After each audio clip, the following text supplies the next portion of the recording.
नमस्ते, सत श्री अकाल। कैसे हैं सभी दोस्त? आशा करता हूं कि आप सब ठीक होंगे। आज बात करते हैं देश के सिस्टम की। अब यार आप बोलोगे यार सिस्टम क्या होता है? मैं कह रहा हूँ शासन, प्रशासन और सिस्टम। अब 3 चीज़ें बता रहा हूँ मैं, शासन, प्रशासन और सिस्टम। सबसे पहले बात करता हूँ शासन। शासन का मतलब सत्ता।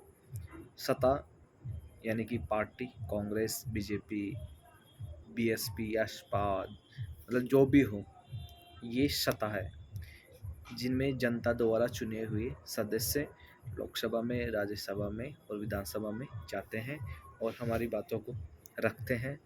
जनता के द्वारा जो भी टैक्स का पैसा बनता है उसे जनसेवा में लगाते हैं। अब जनसेवा के अंदर बात करें तो सारे डिपार्टमेंट आ गए, जैसे ट्रेवल का डिपार्टमेंट है, हेल्थ का डिपार्टमेंट है, जितने भी डिपार्टमेंट हैं वो शासन प्रशासन के अधीन है। अब आती है बात प्रशासन की। प्रशासन की बात करें तो सबसे बड़ा अगर डिस्ट्रिक्ट की बात करें तो डीएम होता है, और डीएम के अलावा भी ऊपर की बात करें तो फिर डीजीपी वगैरह, ये सिस्टम में बड़े लेवल के ऑफिसर वगैरह होते हैं। अब शासन प्रशासन के साथ साथ में सिस्टम क्या होता है? सिस्टम मतलब क्या होता है?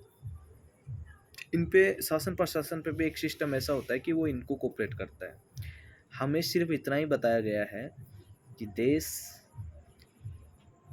शासन प्रशासन के अधीन है। शासन प्रशासन ही पूरे देश को कोऑपरेट करता है। पूरी सत्ताएं प्रशासन को कोऑपरेट करती है, प्रशासन सत्ता को कोऑपरेट करता है। इन दोनों का कॉम्बिनेशन चलता है। अब यार कॉम्बिनेशन अच्छा है, चलता है, तो फिर देश में भ्रष्टाचार क्यों है? देश में लूट क्यों मच रखी है? देश में महंगाई, बेरोजगारी क्यों है? तो ये समझने की सबसे अच्छी बिंदु है। समझना हमें यहाँ है।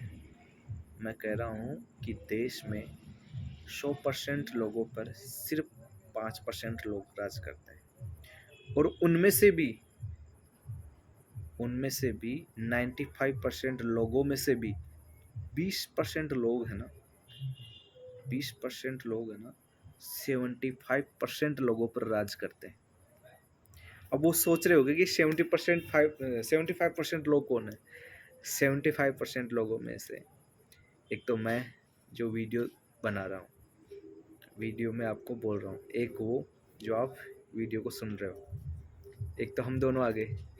दूसरी ओर इंडिया का किसान, मजदूर, जो भी आपको रोड पे अगर कोई दिखाई दे रहा ना, वो सारे 75% में है, जिनमें नौकरी करने वाला, चाहे से नौकरी डीएम की हो, चाहे से चपरासी की हो, चाहे से किसान छोटा हो, चाहे से किसान बड़ा हो, उसमें कॉन्ट्रैक्टर आ गए, सारे जितने भी 75% में लोग हैं।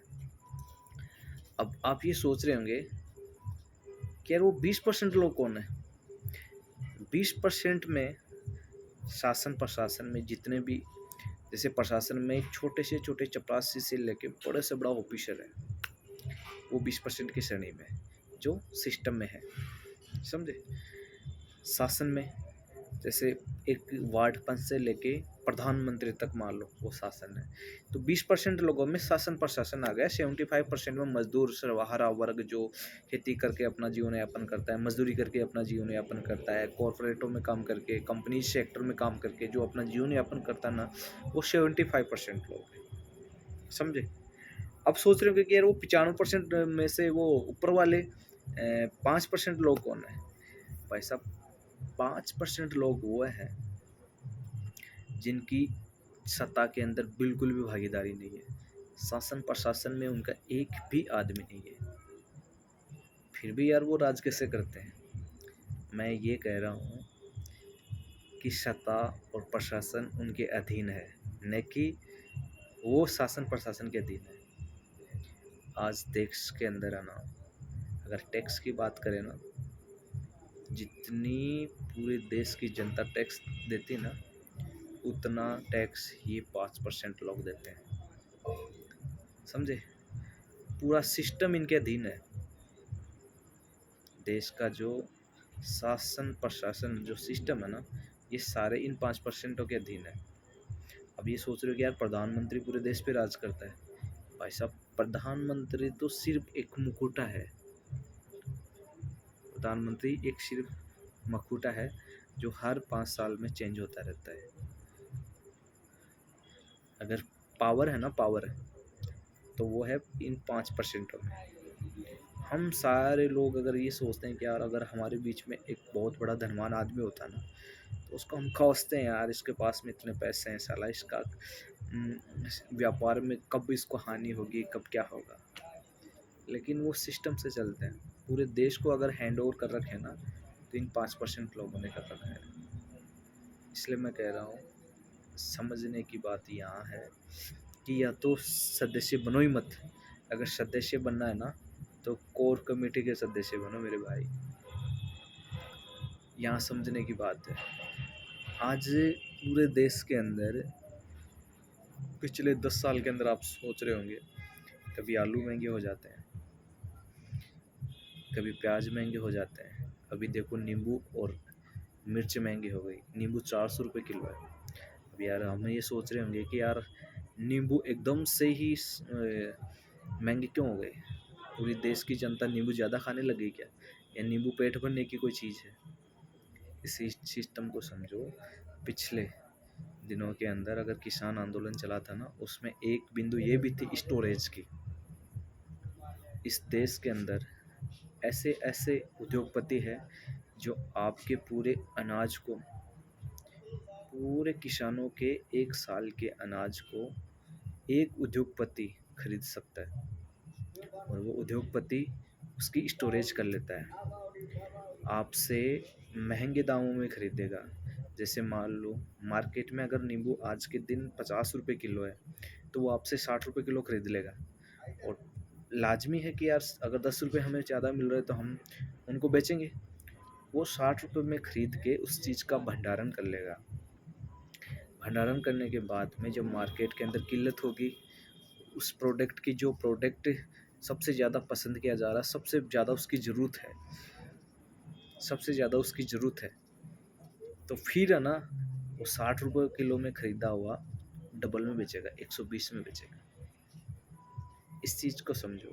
जो किसान आंदोलन था ना, उसमें ये बिंदु भी थी कि स्टोरेज की जो क्षमता है वो निर्धारित करनी चाहिए। उसमें कितना, मतलब उद्योगपति हो जैसे निजी भंडारण हो, उसमें कितना होना चाहिए, मैक्सिमम कितना होना चाहिए। तो यही सिस्टम चल रहा है कि भंडारण क्षमता ना आवश्यकता से ज़्यादा कर लेते हैं उद्योगपति, और फिर मार्केट के अंदर किल्लत हो जाती है उस प्रोडक्ट की, और उसके बाद में महंगे दामों में वो बेचते हैं। यही हो रहा है। और देख लेना, अगर ऐसा ही देश में हुआ ना, तो एक दिन खाने के भी लाले पड़ जाएंगे। देख लो ना, पहले 2000 रुपये किलो गेहूँ था, अब 3300 रुपये किलो गेहूँ है। और वो 3300 रुपये किलो का गेहूँ मैं नहीं चाहता, मैं नहीं कह रहा कि आगे ऐसा हो, लेकिन श्रीलंका के अंदर जो हो रहा है ना, वो हमारे देश में ना हो। इसलिए मेरा सभी साथियों से एक विनम्र अपील है कि एक बार सिस्टम को समझो कि देश में सिस्टम क्या चल रहा है। अगर सिस्टम के खिलाफ खड़े नहीं हुए ना, तो आने वाली नस्लें खाने के लिए भी लाले पड़ जाएंगे, देखना।